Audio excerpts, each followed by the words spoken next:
Ano yung materials? Mga hinatalis na prutas. Okay. So, yan yung uunahin natin. Hindi mo niya ilalagay yung mga nahiwa. Ito yung atin. Mamaya na. Oo, ito ang atin. Mamaya na. Ayan. Mayroon din dyan. So, lahat na ito, hugas na yan, na-weigh na yan. 1.5 kilo lahat. So, hihiwaan nyo na lang ng 1 inch. And then after that, lalapit kayo kay Engineer Ranel para lagyan ng molasses yung corresponding palanggana nyo. And then, yung dalawang grupo, isasalin sa isang timba, yung kanya Hindi, wag muna yan. output. Fermented tayo. So, yung group 1 and 2, pagsasamahin nila dito. Tapos kayo na ako na mag-iwa. And course, isang timba. Nasaan yung dito natin i-shot? Hindi, magkaiwala yan. Sasama na. Ibalat, kasama na yan. Wala naman balat eh. Ibalat natin kayo. Ay, sir, kaso yung ano natin, timba. Isang timba. Siguro yung Isang pepper ano dito. Kasi kayo taga ano naman eh. Ito na. Paghalo-halo. tayo. Isa lang. Yan. Hindi ito ibibigay doon ba? 1 inch lang. Hanggang dito. Hanggang dito.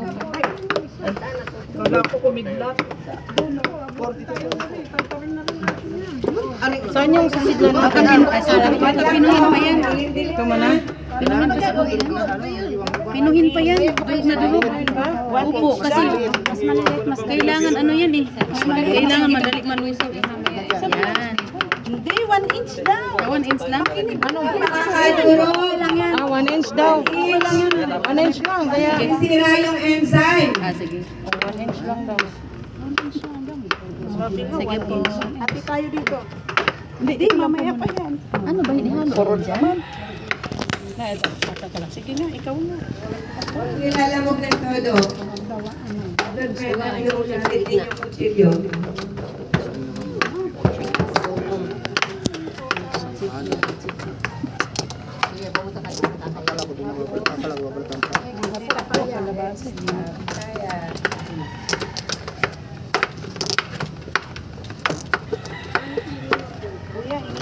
And then, So, ang tawag natin sa FFK na yan, glasses doon.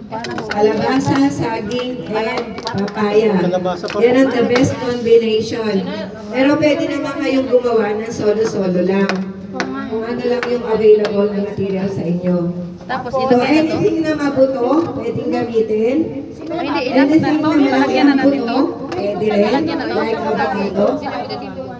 Hindi na. Ang hiwang ano lang, yung hiwang pang-ibig. saan yung ate?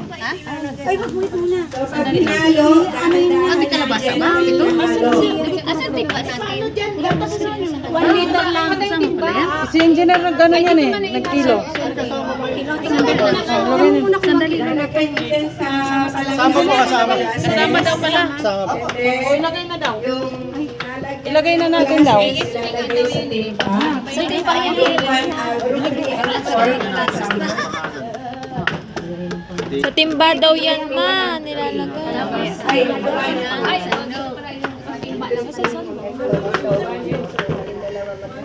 Haluin niyo po yung tapos ilalagay ko sa timba. Yan na po lahat. Yan na po. Yan na po lahat.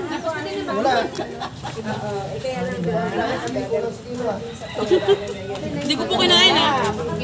Ano 3 kilo dapat. Ilaw yan, paruka. Andan yun. Lagay natin doon. Wow. Andun pa kasama sila. Ito 2:1. Yan, tapos halo-haloin. Yan, sige. Halukay mo ko yan. Tapos isa. Hindi, iba naman yan eh. Iba yan. I-label muna natin to. Kuya din, isasalin dito. Ano ba yan sa FFC ba yan? Tama ba? Hindi po kayo tigitigisan ng timba, magsasama lang po yung isang grupo sa dalawang grupo po sa isang timba. Dalawang grupo pala. Pang FPJ po natin yan. Dito. Bali group 2 and 3, 3 and 4. Dalawang grupo. Asa pa po yung isang timba na nawawala? Ito po. Ito po. Asa pa po? Asa pa isa? Ayun. Malinis na ba yan? Ay, hindi po. Hindi po yan. Magkasama lang po sa isang timba yung dalawa. Yan, tapos tatakpan po. After nyo magawa ng bulbul, fermented juice naman. So, dyan sa pinag-awitan nyo na palang Yan, juice naman pala tayo. Lagyan natin ng label. Apo, lagyan ng label. Hindi, okay na yan. FFG. Mamaya katagahan. Tapos date of ano, Ikaw taghalo ka. Date prepared. date ng harvest. Tapos group. Ganon lang yan.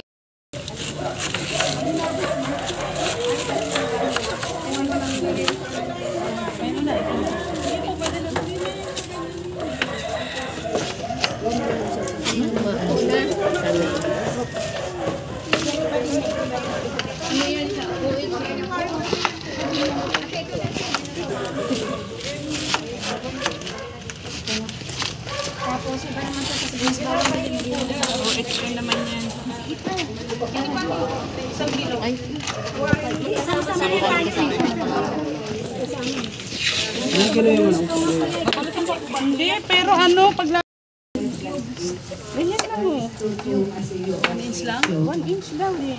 Diba? lagyan yung matupin na material. Ma'am, sino po ba sa sibuyas? Ma'am, sino po ba sa sibuyas? Parang ginisa lang. Ah, ginisa. Ah, ginasa lang. Para yan sa ano, sa Then, ang gagawin isip ko. natin dyan, ilalagay natin sa limpa. So, yung dalawa, no?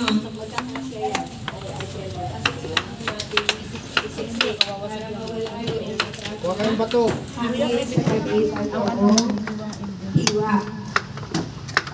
Timba. Saan tayo? Dito? Kuya, pwede mo na ilagay yung sa timba. Oh, magsamay na to. So, dahan-dahan. Tuwayan to And then dito. yung ano, yung may pressure, yung medyo malakas ang braso, I-depress. ipitpitin. Pitpitin, tapos saka ilagay yun sa pangalawa. Pitit kasi ka lalaki na. Dito sa floor, ibaba nyo sa floor para may pressure. Pag itaas ka, Dito, dito.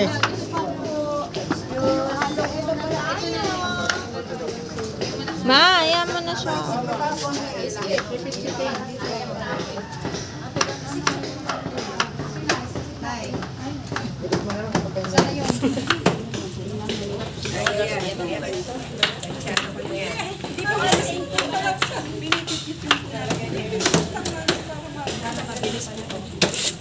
Pwede nyo po muna bago nyo lagdagan.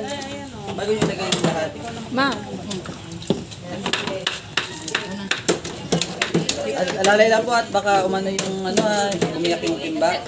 sige, diin pa po, diin pa. May hangin pa sa loob yan. Yung hindi na siya parang cushion na ganyan. Umaangat eh. Pag hindi na siya umaangat, yun, wala nang hangin sa loob. Hindi na po lalagay yan. Hindi po lalagay yan. So, wala na yan yan eh. Ilalagay yung pinag... Ay, hindi na pwede to, di ba?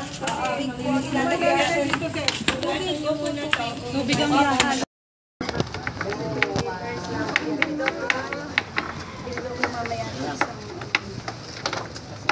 So, dito sa OHN, pwede nyo i-impact ito ng matagal para din sa FPJ. Ang gagawin natin dyan, ang material natin, 1:2.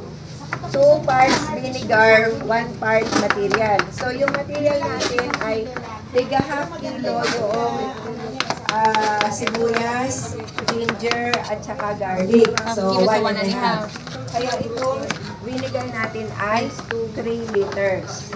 And then, after 12 hours na na-soak natin sa vinegar, lalagyan natin siya ng 1.5 kilo na molasses. Yun. So, kinabukasan, sabi ko kay Kuya, siya na yung maglalagay. Then, gentle na halo lang. And then, after that, tatakpan, 14 days ang fermentation. After 14 days, pupunin ang katas, and then, yung pinagkatasan, huwag ilalagay sa itatambak sa puno ng halaman. Masusunog yung halaman. So, ilagay lang sa isang lugar. Pero yung FPJ, FAA, yung FFJ, pwedeng ilagay doon sa mga puno ng halaman. 30 days para talaga makuha natin yung amino acid doon sa pinaka laman noong kuhol. So, ito yung isda. Nasa yung palanggana nito. Ayan. So, hihiwaan lang yan. Wala nang hugas-hugas. Lahat isasama. Ngayon, ano yung tip ko sa gagamitin ninyo? Dapat yung binibili ninyong isda, yung walang, yung may kaliskis. At nahuhuli sa malalim na porsyon ng dagat. At hindi yung kinukulture. Ano ba yung mga kinukulture? Tilapia, bangus. So, ano yung the best? Galunggong hindi po pwede. Kasi walang kaliskis. Marami yan mga sinagap na mikrobyo sa tubig. Kaya yung kinukuha natin, yung may kaliskis, pwedeng tamban, pwedeng silinyasi, or ano ba yung tawag niyo doon sa ginagawa? Ano? Salinas. Tawilis. May, ano ba yun? May kaliskis yun. So yun, na kung titingnan nyo, nahuhuli ang tawan-tawan. So sila yung talagang marami na. Ate, ilan po sa gitna? Ano po, 1 inch din yung laki. Ayan. So hatiin nyo pa yan. Ayan. Ayun, suka. Ilan na po ito? Ayan, lahat na yan, ilalagay natin doon.